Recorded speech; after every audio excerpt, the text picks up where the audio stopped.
Hello and welcome to the Drug Hunter Flash Talk. I'm hosting today. My name is Brendan Parr, and we're really happy to have you here today. We'll be talking about metabolism-driven drug design with Deepak Dalvie today. So, welcome to Deepak. And without further ado, I'd like to introduce Deepak. So, Deepak Dalvie is currently a vice president of drug metabolism and pharmacokinetics at Crinetics Pharmaceuticals. Prior to this, he was a senior executive director of DMPK at Bristol Myers Squibb in San Diego and a research fellow at Pfizer Global Research and Development in the Department of Pharmacokinetics, Dynamics, and Metabolism, also in San Diego. Deepak received his Bachelor's of Science and Master's of Science in India at the Institute of Chemical Technology, and his PhD in medicinal chemistry at the State University of New York at Buffalo or SUNY Buffalo.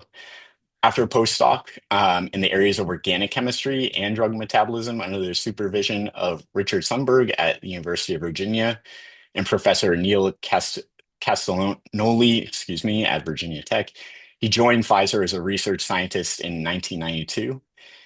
Deepak has authored several papers in the field of drug metabolism. He was also an associate editor of Drug Metabolism and Disposition from 2011 till 2025 and served on the editorial board of other drug metabolism journals, including Drug Metabolism Reviews and Xenobiotica. He's been a reviewer of manuscripts for several ACS journals, including the Journal of Medicinal Chemistry, ACS MedChem Let, Chemical Research and Toxicology. And Deepak is an affiliate faculty at the Skaggs School of Pharmaceutical Sciences at University of California, San Diego. So welcome, Deepak. We are so pleased to have a demigod of the DMPK sciences with us today. And before we get started, we want to warm you up to speak with a few questions. And to start it off in drug hunter fashion, what inspired you to start a career in drug discovery? First of all, thank you, Brendan, for that kind introduction, and really thank you for inviting me. Thanks to Drug Hunter for inviting me for this flash talk. It's a real honor to be here, and I hope I do not waste anybody's time. But what inspired me was actually my professor, Dr. Iyer at UDCT or ICT in India, who taught us organic chemistry in a very different manner. He taught us as a synthon, using a synthon approach, which made that organic chemistry synthesis and other reactions so easy, taking natural products and breaking them down to basic reagents. I thought, oh, wow, this is such an easy thing to do. And it really inspired me. And also the other aspect was, he was our professor for pharmaceutical chemistry, and he taught us all these antidepressants and everything. And my curiosity always used to be, okay, but how does one go about designing these compounds? How does one go about synthesizing them? How do they know that these are active? What is not active? And that is actually what got me into this field of medicinal chemistry / discovery. It's funny. I think the synthon approach is such a undervalued concept we're taught in our training, but it comes up so much in drug discovery, right? You want to know what the end is, and then you work backwards towards the start of your hit ID campaign. And it's that retrosynthesis of a drug discovery campaign that I think really helps things click together in a scientific Makes career. things so easy. It really makes things so easy. That's a great answer. Thank you. And what is your favorite molecule and why? My favorite molecule, actually, believe it or not, is mitomycin C, because when I came to the US in 1984, I joined Wayne Anderson's lab, who was actually working on these DNA sequence selective alkylating agents, which go after the GC pairs. And I was given a project on mitomycin C analogs, designing them such that they bind and react with and cross-link to the DNA. And when I was reading about mitomycin C, it was very interesting and fascinating because this molecule, I think it's a natural product in general, but when we were making analogs, what this molecule does is it has a quinone which gets reductively activated in the tumor cells, in the hypoxic medium of the tumor cells, because there is less oxygen tension. So the reductases are high, and the quinone reductases reduce that. So that actually introduced me to bioactivation as such, which I didn't know with my career after 4 or 5 years or 6 years of PhD and then postdoc. But that's what actually got me into this field too. So that again is a link to why I'm in this area. Yeah, that was a really interesting one that you shared it because I hadn't appreciate. We always think of precursors to quinones as being the risk, but having the quinone itself actually revert to seemingly a what we would think of as a less risky structure is kind of an interesting mechanism of action, totally novel to my mind. What are you most excited about in drug discovery today? Oh, solving problems. So I think what is interesting about drug discovery is actually you face challenges. You get to solve problems. It's like a puzzle. It's uh, you get to work with the chemist to really make a molecule, you build a molecule, characterize it, understand it, and eventually see it becoming a drug. But during that process, it's a painstaking process. There are discussions, there are arguments, there are disagreements, everything goes on. And I think, but the most important thing across the thing, the goal remains the same. And an idea about every person on that team is to really solve that problem. What I find it is clearly my curiosity and uh, to solve these problems. And actually, the more the challenging problem, the more excited I get. So I think that's what actually helps me out. Yeah, yeah, there's certainly nothing more anxiety inducing than the problem you can't understand, but nothing more rewarding when you Oh, finally crack it and are the smartest person or persons in the room. Um, so if you could go back in time to when you started your career and give yourself any advice, what might that be? one thing I would definitely say is listen to your heart, listen to what your passion is, and listen to what you want to do. Just don't go into doing something because somebody else is doing it, because uh, I think that is the biggest mistake you will do.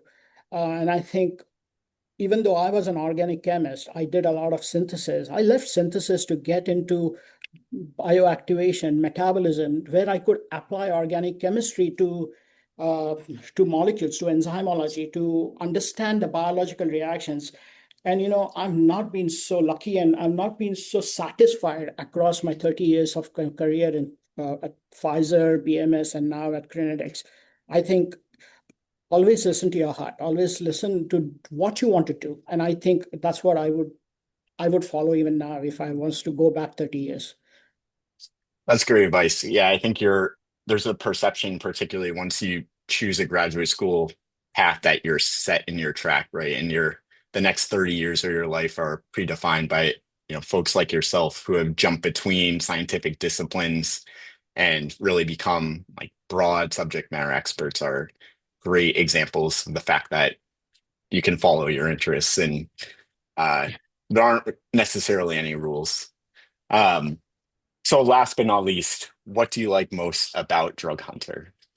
Oh, the way I love Drug Hunter because the way it distills down all the stuff right into a synopsis, which you can read. Uh, it gives us the basic overview of a little synopsis and an overview of the topic or the compounds or what drugs were approved, which helps us. We can start from there. You don't have to go about looking into all these journals, abstracts, etc. Even though it's been easy. I know when I started my career and when I started my PhD, was doing my PhD, I had to sit in the library with this chemical abstract service books. That was like huge, and look through, do research. Now things have become easier, and I think the distilling of these compounds and just giving an idea of how they were discovered, what went into them really helps. So I really love reading about drug hunter topics. Thank you. That's really great to hear. I'm sure the team very much appreciates it. So with that, I'll just take the opportunity to show folks one feature briefly before we jump into the seminar. So from the landing page, one of the unique features I think of Drug Hunter is the searchable text. So Deepak's going to talk a bit today about a number of different sources of metabolism, but aldehyde oxidase for certain. So if you wanted to read more about that, you could search in here, look through different uh, reviews or examples, and if you wanted to pick an interesting target per se, then there's this nice story of a first-in-class trip antagonist where AO metabolism played a major role in the optimization campaign. So we can scroll through and see a bit about the discovery, these xanthane type cores that the team arrived at, and this toxicity that was thought to emerge through AO metabolism and a warfarin type pharmacophore that was induced. So please do check that out, especially if you're inspired by some of the presentation today. So with that, I'm going to hand it over to you, Deepak, and we're very much looking forward to the seminar. Thanks a lot, Brendan, again for inviting me. And what I will do today is just talk about, like what you said, how metabolism has really played a role in drug design. So goal of my today's presentation is actually to highlight how early metabolic studies shape better candidates. And I'm sure most of the chemistry teams out there use this. So my apologies, but this will be an overview for you. But I think it's an important overview to understand how important drug metabolism or metabolic studies are in early discovery. So what I'm going to do is focus on three main concepts. The first one being understanding metabolic liabilities. Again, most of the chemistry teams do that very early. Identifying soft spots is key. The other one is investigating clearance mechanisms. And this is very, very important according to me. And this is the one that I mostly try to focus on when I help my chemistry teams, when I'm on project teams. And the last one is obviously mitigating bioactivation. Now, I'm going to touch upon this, and I think this itself deserves a whole seminar by itself, but I will give an overview as to how do metabolic studies help in understanding or designing compounds or getting away from, say, CYP inactivation or what have you. How do we get active metabolites out of it? So with that, let me start this. Again, as I said, metabolism plays a very important role in early discovery. And our goal as a project team, when we start in discovery, is to identify a safe and an efficacious drug candidate. Okay. Now, the medicinal chemist or a team as such is challenged with several problems when they start the project. And you can see this on the side. As you can see, they have to juggle so many balls as a medicinal chemist, where you got to figure out absorption, potency, toxicity, of course, clearance and selectivity. So it's actually a major task to get this optimal drug candidate. Now, from an ADME perspective, or as a drug metabolism scientist, my goal in this team is to really help them to design a drug that has optimal exposure of the parent at the target. That is the key. And possibly make a drug that is amenable to once or twice a day dosing. Preferably once, but twice a day dosing should be fine too. Now, one of the things, two things that actually affect this exposure are absorption based, where permeability, etc., affects it. But the most important thing, in my view, is that the clearance, which is affected by metabolism, and I'll go into it in a bit. But metabolism or intrinsic clearance that affects the overall exposure of the drug. So clearly, metabolism is one of the major reasons for suboptimal exposure. Now, what do the industries do for this? Well, most of the industries have this high throughput screen setup, which is a convenient way to rank order molecules. So the new candidates are taken, they are incubated with human liver microsomes, and the stable molecules are allowed for progressions. Now, why human liver microsomes? Because cytochrome P450s are the primary enzyme systems that really help in metabolizing compounds. Okay, that is the major one that metabolizes compounds, and liver microsomes are the primary site for where cytochrome P450 resides. So clearly, using this as a high throughput screen makes very good sense. Now, the important aspect, though, is this whole screen gives you good metabolically stable molecules. What it does not tell us or provide is the information on soft spots, on which are compounds that are metabolically labeled, which may be good, but they just have high clearance problems. And does not, so rational design of stable candidates still remains challenging.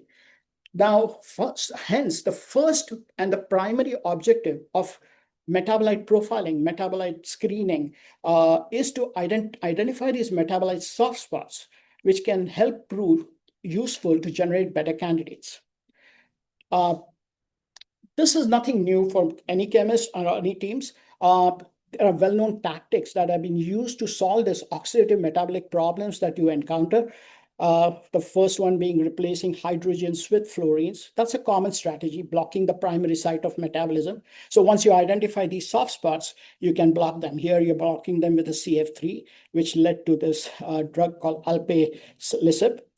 The second one being steric bulk, again, very common. The relatively recent one is that of really adding deuteriums to the soft spots, so replacing those soft spots with deuteriums. Now here, even though the site of metabolism doesn't change, it reduces the clearance, it modulates the clearance, so you can get a proper drug. And Sotyktu is one of those de novo synthesis is a drug that has been generated by de novo synthesis of and adding deuterium molecules in it. And the most popular one, which actually is the best one in my view, is reducing lipophilicity. And here is a great example of gamma secretase inhibitors published by Antonio Stefan, when he was at Pfizer. And that is actually reducing intrinsic clearance by just replacing the extensively metabolized soft spots, like in this case, a cyclohexyl, and replacing this with cycloethers and truncating or reducing the molecular weight. Now, despite the fact that the intrinsic clearance drops, you get one thing important here is that the site of metabolism doesn't change, just like in the case of the deuterium thing. So the site of metabolism remains the same, but the rate of metabolism goes down. The intrinsic clearance is modulated, and that is log rate driven. Okay. Now, in addition to this well-known thing, which most of the chemists know how to predict these metabolites, there are several metabolite predicting programs that have helped in detecting metabolic soft spots. One of the most popular one is this Metasite, but there are several ones. What is important is, even though in silico tools predict oxidative metabolites, it's absolutely important to confirm them experimentally by LC-MS. So doing metabolite profiling, even once you design it and once these sites or software show you, is key. And the main reason is sometimes these oxidative metabolites can yield some unusual cyclic metabolites. And here, I'm not going to go through all of them, but you can see lidocaine giving you the cyclic imidazolone, and this goes through a very simple 2-electron oxidation, but the product you see is actually the cyclic metabolite. Elzasonan was one of those compounds which we encountered at Pfizer when I was there. And it undergoes the cyclization through, again, a simple 2-electron oxidation. I've shown you the mechanism, how it goes through this. Several other compounds I've shown here are doing that. Bupropion is a very neat example where it just simply hydroxylates, but the product is a cyclic metabolite due to spontaneous cyclization of this molecule. Now, this can also give rise to new leads and perhaps active metabolites. And we'll talk about active metabolites at the end of the talk, but it definitely helps in identifying these metabolites. Sometimes they can be difficult, but it is possible. Again, emphasizes to the importance to investigate the metabolite profiles early. It is key. Okay. Now, we talked about oxidation, but some drugs are actually cleared via phase 2. Depending upon the functionality. Some of the popular functionalities that actually undergo glucuronidation are phenols or alcohols, carboxylic acids. There are other functionalities also that have shown these unusual glucuronides, but these are the major functionalities that do that. And I've shown you examples of raloxifene or ibuprofen that definitely forms a glucuronide as a major product. And that's why it's very important to follow these microsomal incubation experiments that we have done, even with systems that have this whole cell system, like hepatocytes, S9, which are fortified with appropriate factors. And the reason for this is illustrated in this PKC epsilon inhibitor example, which I got from the Vertex team, from the publication from the Vertex team, where this molecule here had a hydroxy group. Now, if you look at the hydroxy group, that has a potential, and one can predict that it also can undergo oxidation. But in liver microsomes fortified with NADPH, it was very stable. However, However, when treated in the presence, when incubated with liver S9 in the presence of UDPGA, which actually is a cofactor that adds the glucuronic acid moiety on these molecules, the primary metabolite was the glucuronide conjugate. And this only 17% was remaining in this incubation, which correlated very well with the rat clearance that they obtained, and that was 87 mils per minute per kg. Now, how did they fix it? Well, they added a simple hydroxy group. This is a unique way of fixing this molecule, just adding a proximal hydroxy group, and it reduced glucuronidation, and the percent remaining went to 65 to 70% when they did this incubation. Okay, so there are several strategies that one can use to mitigate glucuronidations, which are actually essentially similar to those of P450 liabilities that you try using for mitigating P450 liabilities. Introducing steric bulk, which modulates clearance in this case.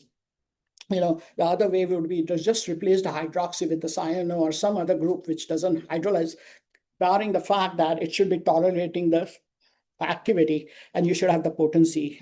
So that definitely has to be balanced, as what I showed you, that there is a balance between all these things.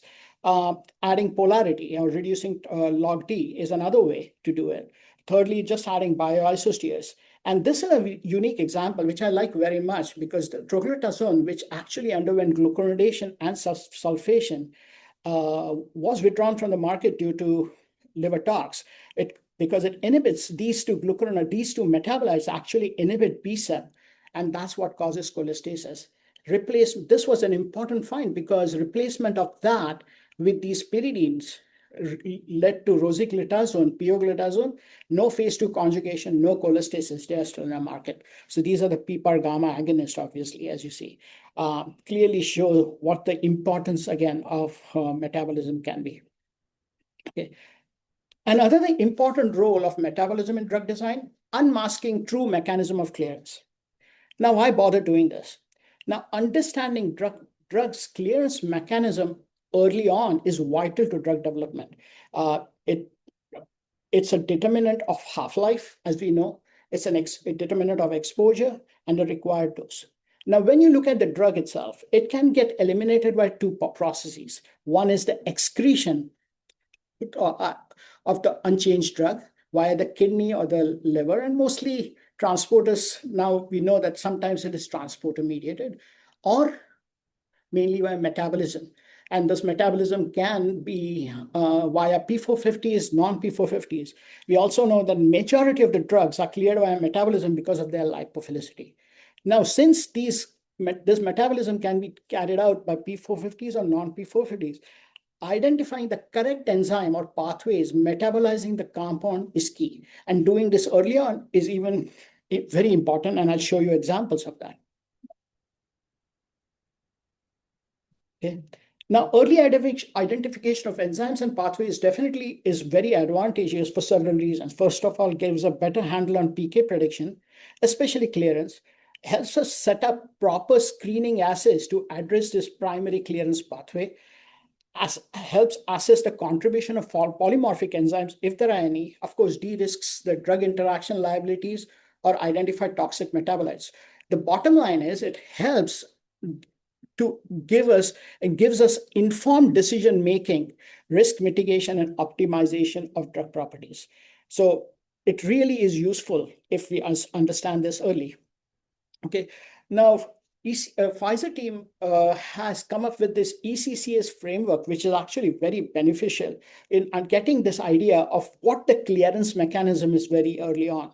And this is a method where they classify the compounds based on permeability, molecular weight, and ionization state. Okay, this framework actually really helps in choosing the right preclinical toolkit. So that is one paper I would highly recommend that you definitely people should look at. It's a really good method of figuring this clearance mechanisms early. Okay, now adding heteroatoms to rings mitigates intrinsic clearance. We saw that early on. This is in microsomes. But it's important to know that this may force metabolism of compounds into an unsafe space. And that's what I'm going to try to explain. As I talked about this example of gamma secretase inhibitors, where we knew that this was a metabolic soft spot, and this was replaced by an oxetane ring. So this helped in the intrinsic clearance. I also said that the site of metabolism still remains the same. And in this case, the oxetane undergoes oxidative ring scission to form this hydroxy acid or a diol. Okay. So it's assumed that the P450 really does this. And this is true because when you do it in microsomes, you definitely get these products. However, it is important to note that oxetanes are also sometimes substrates for enzymes called epoxide hydrolases. Okay, these are also microsomal enzymes, and they do not require an NADPH, but they get masked by the products that are formed, which are very similar to that to those of what we get after a P450 incubation at the end. Okay, this is a work that was done by the AstraZeneca team, and they have shown a very good. This is a very good paper which shows the SAR of the epoxide hydrolase metabolism. Now, these can become major pathways depending obviously on the structural features uh, that the molecule has. So based on that, so it's important to understand whether it's epoxide hydrolase or a P450 that is metabolizing this compound so that the chemist can actually design or strategize his design based on what is happening. Okay. Another important concept is scaffold hopping. We know chemistry teams always do scaffold hopping to reduce clearance. And what that means is replacing a phenyl group with a more electron deficient ring system, increasing polarity in the molecule. So essentially taking an indole, making it an aza-indole or a di-aza-indole. Now what it does is it minimizes P450 metabolism. Very well-known fact. We have seen this in this HCV replicase inhibitor that was published by BMS long time back. And you can see the replacement of a phenyl with a pyridine or a pyrimidine changes its clearance, right? From 11 to 120 minutes. This is all great, but when you introduce these heteroaromatic rings in a molecule, it increases its susceptibility to an enzyme called aldehyde oxidase. Brandon definitely mentioned about that in his demonstration. Aldehyde oxidase is an enzyme which is actually cytosolic in nature, but sometimes the microsomes are always contaminated with this.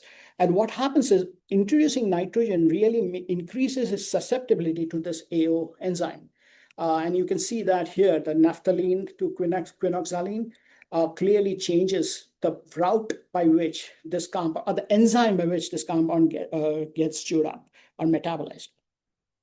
Now, the thing about AO is it introduces a hydroxy groups very similar to P450. However, the mechanism by which it does is completely different. Cytochrome P450s have an electrophilic warhead, so they love electron-rich compounds, phenyls. They love phenyls. They love electron-rich compounds. In the case of AO, it is exactly opposite. Aldehyde oxidases will go after carbons which are indeed electrophilic. So it's a nucleophilic attack of the hydroxy group on this ring, which is alpha on the carbon, which is alpha to the nitrogen. So even though the product is a hydroxylated product, the mechanism by which it goes through is very, very different. Now, there are several of these heteroacyclic rings that are oxidized by AO, but one can be fooled initially if you see an hydroxylated product. Now, why is AO such a problem? Well, in the late 2000s, several drugs, AO was a major problem when it was actually popping its head up there in a metabolism area, where a lot of these compounds were actually withdrawn because of poor exposure. And so, or the human clearance was underestimated in discovery.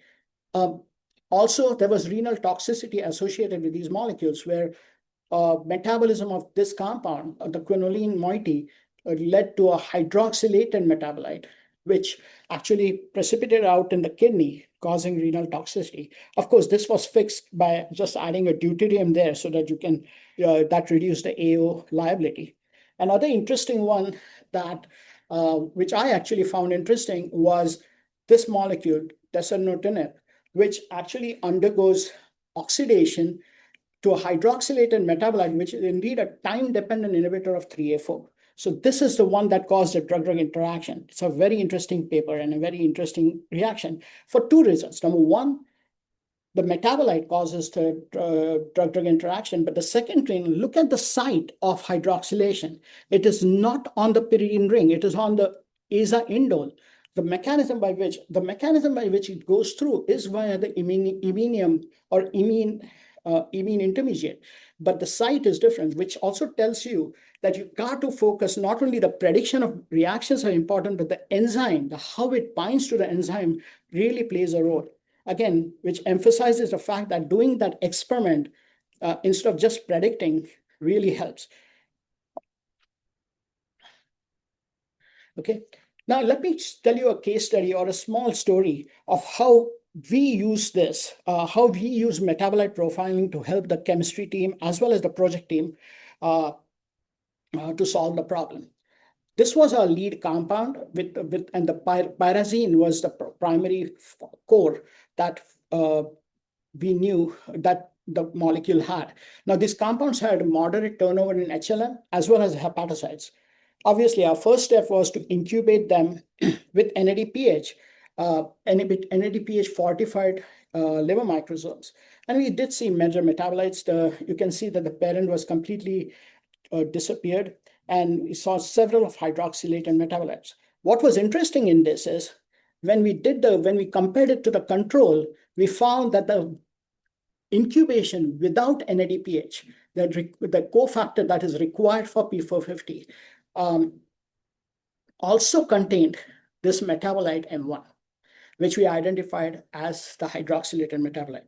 Further investigation showed that this could be actually formed very well in S9 when we had no NADPH, and we confirmed that it was AO mediated via raloxifene, which is an AO inhibitor, pre-incubating it with raloxifene.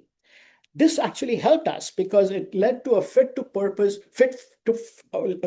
for purpose assay to screen AO liabilities. And we saw with this molecule that the contribution of AO was significant. And you can see that the contribution of P450 was pretty minuscule. So basically, the major metabolic pathway of this compound was via the aldehyde oxidase rather than P450. So what is the key takeaway from this? It is really important to understand the right metabolic pathway and the enzymes involved, because that may change the design strategy and direct SAR, as I had told you before. Okay. The other important system that generally is underestimated is the gut microflora.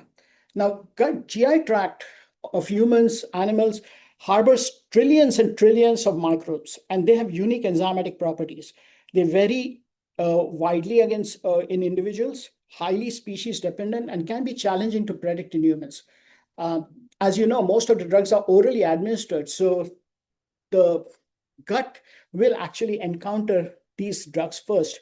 So the chances of getting metabolized there is pretty high sometimes. Now, the reactions encountered are some common ones. Hydrolysis, like glucuronides, are hydrolyzed to their aglycones, which undergo absorption again, or reduction of functional groups, which we know.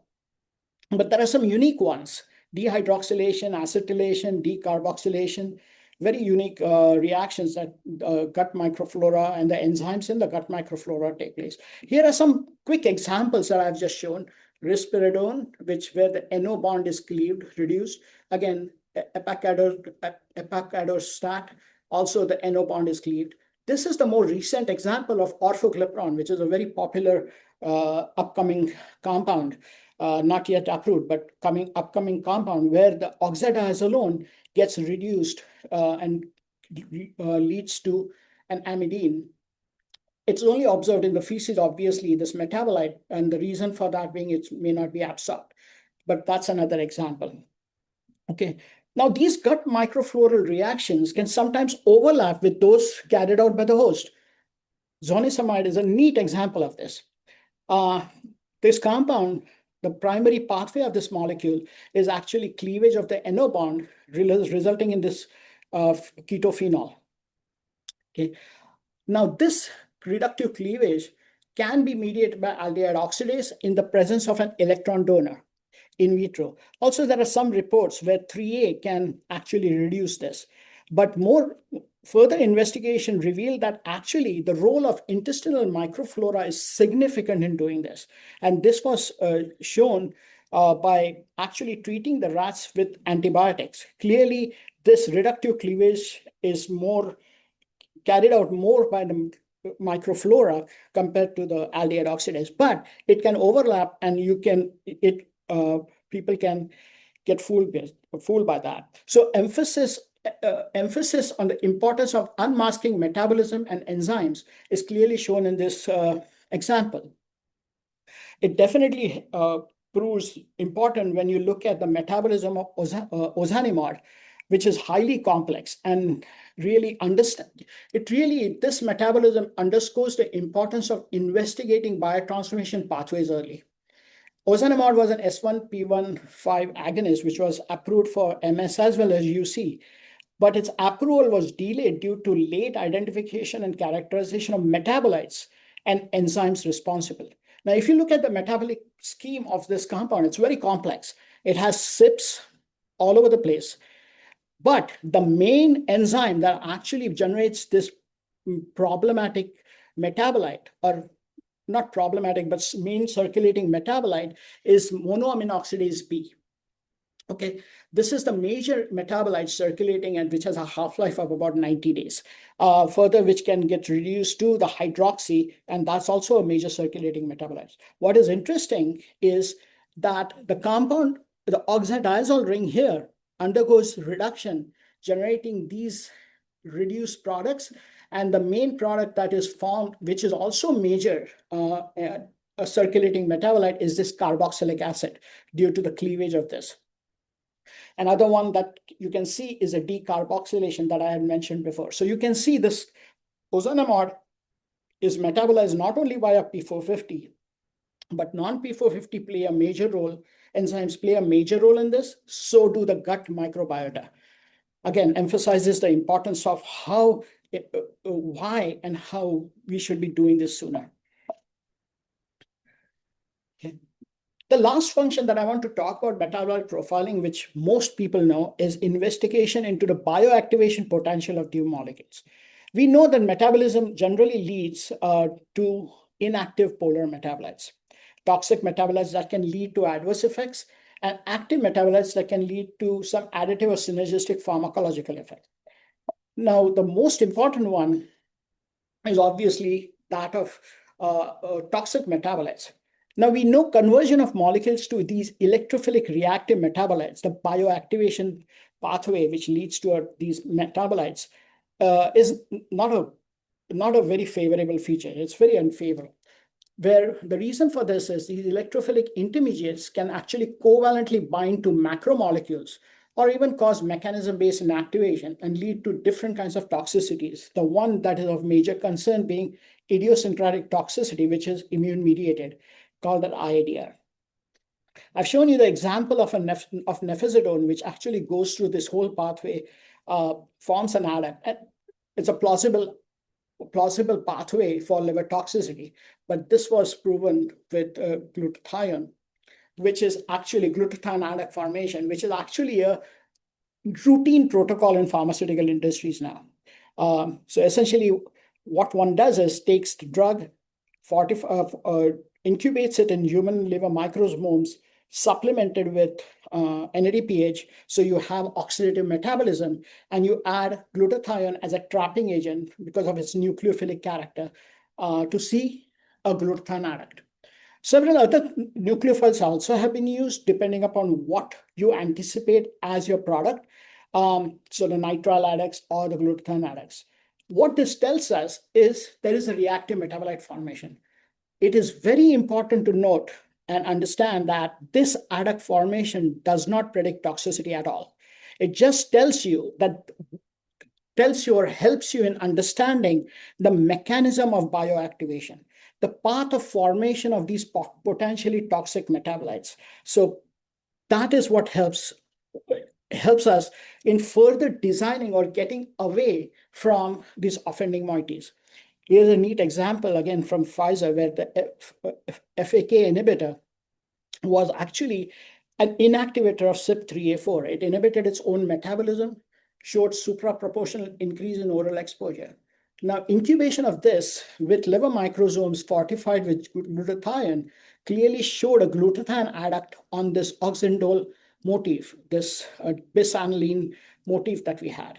Obviously, the one plausible reason for this was the intermediate was due to the 2-electron oxidation to a diimine intermediate, which I'm showing here. So since this was rationalized, the chemists just modified this by simple exchange of a nitrogen and a carbonyl. And that fixed the problem. It removed the bis-aniline framework, and this was not an inactivator.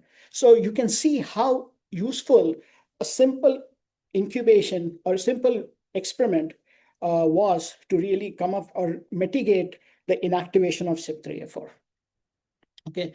Now, it is also known that most compounds that cause IADRs, idiosyncratic toxicities, contain bioactivation scaffolds. This is a there's circumstantial evidence, but there's enough of that, which are actually these bioactivation scaffolds, as you all know, are called structural alerts. And it's always a good idea, and I'm showing you some here, but it's always a good idea to stay away from these structural alerts if possible.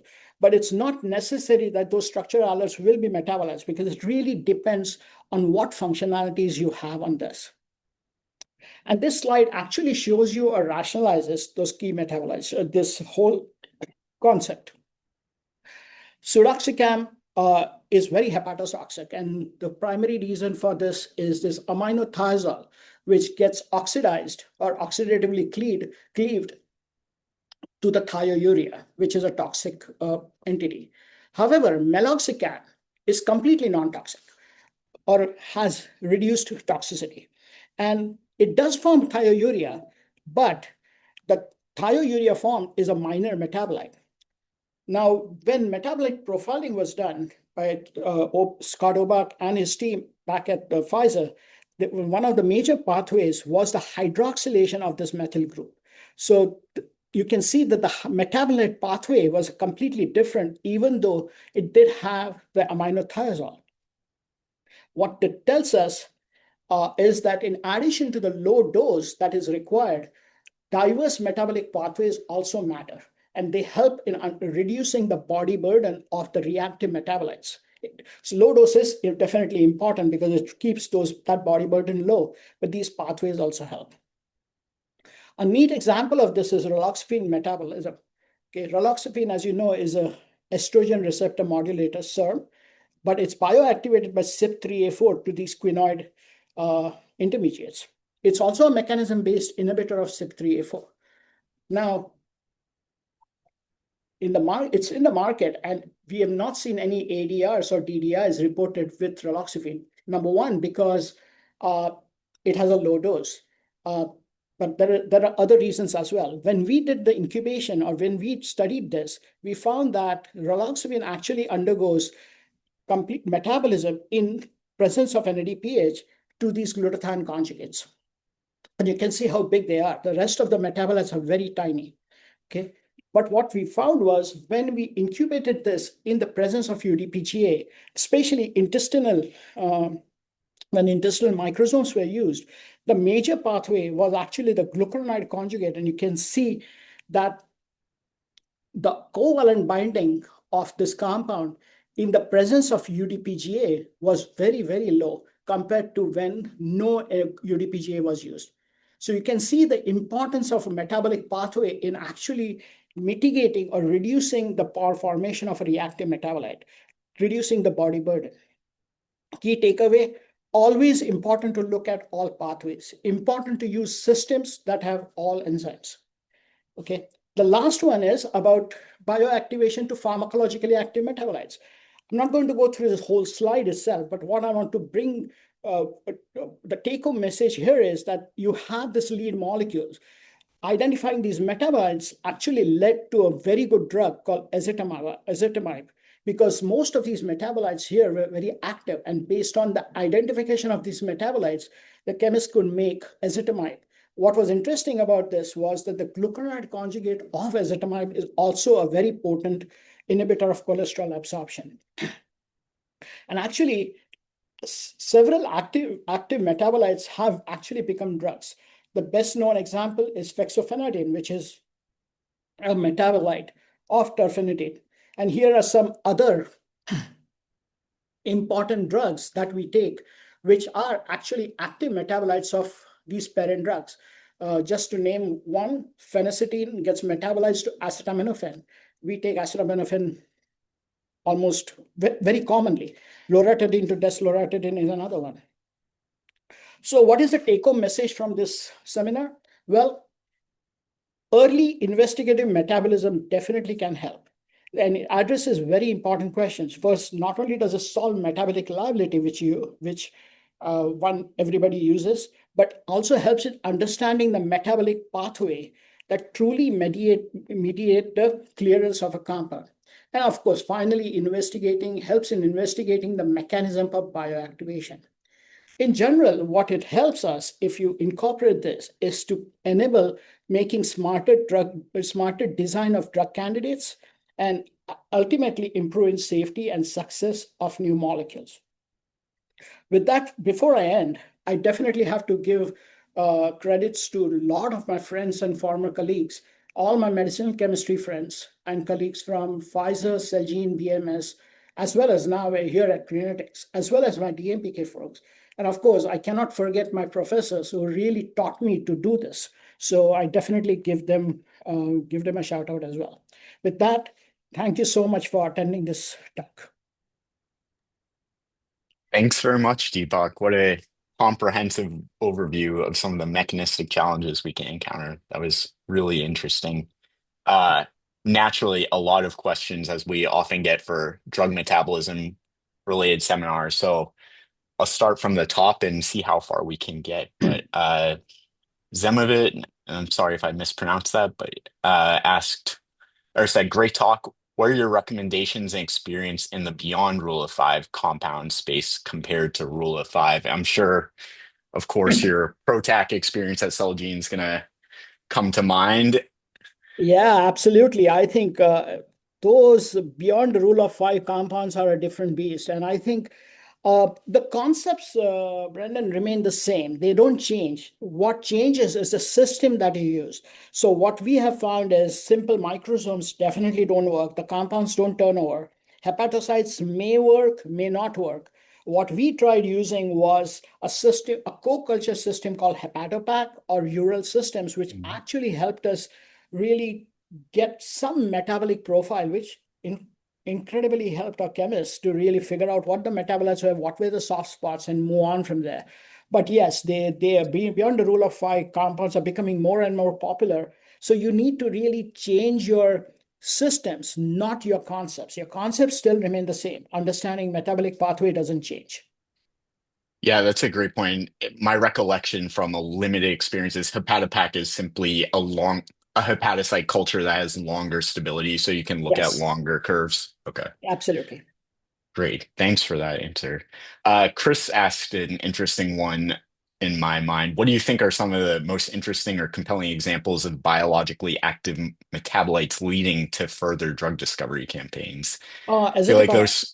I just showed the ezetimibe example. Saxagliptin is another one that comes to mind, and actually, again, the Pfizer team, Scott and his team really published a good paper where they use metabolism as a lead diversification tool. I think that's a great paper. I forget which journal it was in, but it is a great paper to read, which actually they identified the metabolites which helped further development or diversification of the lead compounds. So there are several examples out there that the lead metabolites do play a role. Yeah, some of the fun serendipity that comes Yeah, with doing this business. absolutely.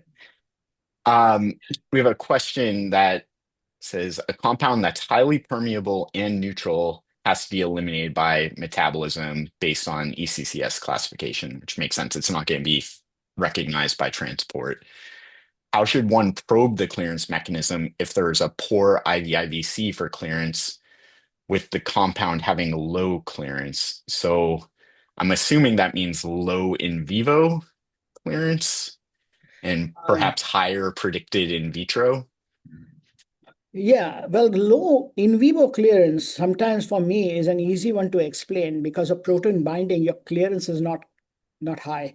But in some cases, you may find that the clearance in vivo is higher than the in vitro clearance, and that tells you either that your compound has a mixed bag, like it is transporter mediated as well as so I wouldn't say transporter mediated, it's excreted unchanged and it is metabolized, or there is some other means by which it's getting metabolized, maybe in the blood, maybe in the tissues that it goes in. Like for example, if a compound is a CNS agent, the chances of it, I mean, monoamine oxidases are present in huge quantities in the brain. So it's not that it will indeed get metabolized uh, in the system, but it may also get metabolized in those tissues. Gut microbiota was one of them. Uh, so Yeah, I think you brought up a lot of good points that come to mind. Binding measurements, I mean, certainly microsome bindings become yes, in exactly. vogue of late, though I think everyone has different experiences with that. And then, yeah, starting to look at non-CYP mediated Yeah. tool compounds. Now we have so many options for probing those Oh, yeah, specific absolutely. There are inhibitors, right? several. Now, I think it's really the technology has improved significantly that we can actually use these systems and concepts. Great, thanks, Doc. Um, so here's a question. If you have being at a unique position of interfacing between or a background chemistry and your, of course, DMPK expertise, is there a computational tool you prefer given a structure to identify suitable replacements, say for a phenyl ring with more electron deficient ones to increase polarity or reduce, I assume with the idea of reducing clearance? Yeah, so I think if I'm understanding it correctly, yes, back at Pfizer, we used to use this a lot. So what we used to use is if a compound is getting metabolized, say by CYPs, mainly by CYPs, we didn't actually I published a paper on aldehyde oxidase for that reason too. But I think uh, we used to use the crystal structures for set, which are actually available. So you can actually dock those to figure out what those interactions are. Now, they may not give you the accurate answer, but it actually helps. What you need, though, is a phenotyping of that enzyme. For example, is it 2C9? Is it 2C8? Is it 3A4? So you can dock it appropriately to see what are the interactions and see if you can actually mitigate them rather than affecting the activity. What we did was we took zonipride as a molecule and we studied it completely with complete did an actually a structured metabolism relationship study. It's in Drug Metabolism Disposition. I don't remember the year that we published this on, but we actually, our computational chemists developed a pharmacophore model. That time, AO's crystal structure was not known, and we showed how these compounds can interact. So why one has more affinity while the other one is not. So we have definitely used the computational tools, but most often I think, using mechanistic organic chemistry actually drives it very well if you have that idea. Yeah, I agree. There's certainly Herb Mayer, who's an physical organic chemist, has a table of different nucleophilicity, and it's talking about normal reactions, but it does translate, of course, to metabolism. Yeah. And there's some nice molecular match pair analyses, one from James Crawford and ACS Yeah, SpinChem Lab. yes, yeah, that's That's wonderful, a actually. great one. Yeah. This one's near and dear to my heart from Sunshine. Do you favor the use of enterocytes as an in vitro tool to predict in vivo gut metabolism, both rate and metabolite profile, or do you have preferred in vitro systems? No, I think that's a great question because I never thought about the enterocytes. Yes, absolutely. So we have used intestinal microsomes. We have not used enterocytes as such as cell systems, but we have used intestinal microsomes to decipher whether the compound gets metabolized in the intestine versus the liver. A classic example of that, and this was a work that I showed, the raloxifene work, which was done by myself, Scott, and everybody else. There was a whole team of us that did all this work where actually the glucuronidation takes place in the intestine because the UGTs that metabolizes raloxifene are present in the intestine. They're UGT 1A8 and 1A10. Uh, and we showed that glucuronidation intestinal glucuronidation plays a role. So that's where we use the intestinal microsomes. I've never used the enterocytes. The other hard one, actually, and people have used it. I think the orforglipron paper that I was reading and which I've mentioned here actually uses human feces obtained from bioIVT to do these anaerobic Mm. oxidations or reductions or what have you to identify them. I have never done that. It's very complex because it is an anaerobic chamber that you have to do these experiments. So I've really not dwelt into that yet, but I'm sure some other fellows in other companies have.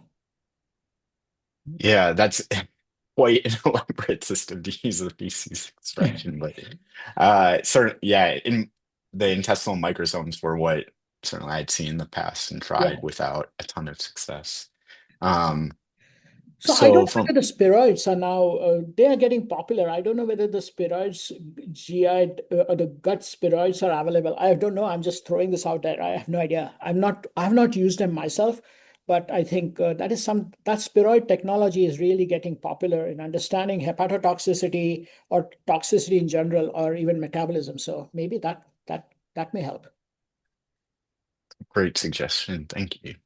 From Hara Prasad, I see he's alluding to they're alluding to the kinetic isotope effects with CD bonds being stronger to affect metabolism by reducing clearance and prolonging half-life. Do these also increase the AUC and oral bioavailability? I guess you have examples maybe related to uh yeah, FG, FH effects from Yeah, so that's a interesting question actually. So it does. So that's why these drugs, are tetrabenazine, which was converted to deuterotetrabenazine, which was the first approved drug, definitely changed the 2D6 liability and perhaps increased the AUC. I'm not gone into the looking into the pharmacokinetics of that, but it definitely does. Now you got to be careful though. It depends on which enzyme is metabolizing it. If it's like AO or MAO, it's an easy one to explain the deuterium effects.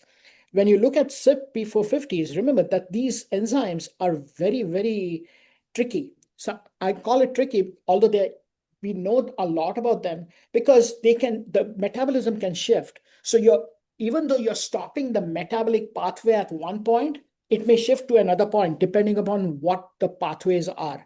So your AUC may not change. I don't know the answer. I don't know. I've never experienced that. But there are cases where people have used deuterium to change it. It's getting yeah, the popular nowadays. definitely. Yeah, it went from kind of a vogue academic exercise to more in the forefront. I think Yeah. Dutevicaftor is the one that comes to mind, which has Yeah. about a Yeah. That's the twofold newest lower one. dose. Mm-hmm. Yeah. And so I Vertex. assume Yeah. that's AUC.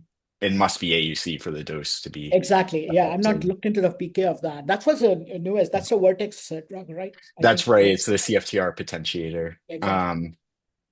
Well, I apologize, everyone. We still have quite a few questions, but we are Yeah. at the hour, so we should let Deepak get back to his day. But thank you again so much for your time, for joining. Thank you, everyone, for listening in. And please feel free to revisit this when it's posted on the Drug Hunter page or on our YouTube channel. And have a great rest of your day. Thanks, everyone.